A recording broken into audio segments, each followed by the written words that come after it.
তো ভাই দিন দুনিয়ার কি অবস্থা?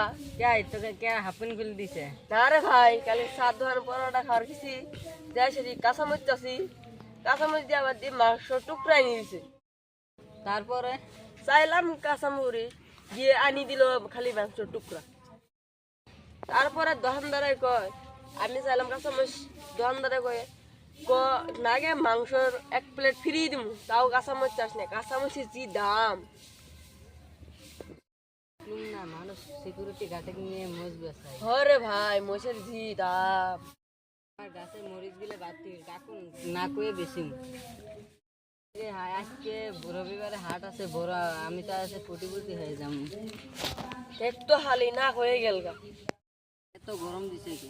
গরমের কথা কি কবা, মনে কর যে লেট্রিনে গেলে আর মেন সুসা লাগে না, এই ঘামের পানি দিয়ে সুসা হয়ে যায় গা। একবারে কি গরম দিছে, লেট্রিনেও নাই একটা ফ্যান নাই একটা এসি। রোদ দিছে, এত রোদ দিছে, চল বেড়াবার যাই। এ কি কবি, গরমের জ্বালায় দশ না লঙ্গি খুলি মাথার বান্ধিছি। ভাই এত রোদ দিছে, গরমত খাই যায় না। এ ভাই কি কবি, কালকে হিমন্ত মামা কি করে জানস? এই যে রোদের ঠেলায় বলে কোনো বলে সভা পাচ্ছিল, উনু বলে এই যে রোদের ঠেলায় মাথার থনে ঘাম মারিত পুরি পান পানি হয়ে 2 জন বিদায় করে বলে মৃত্যু হয়েছে।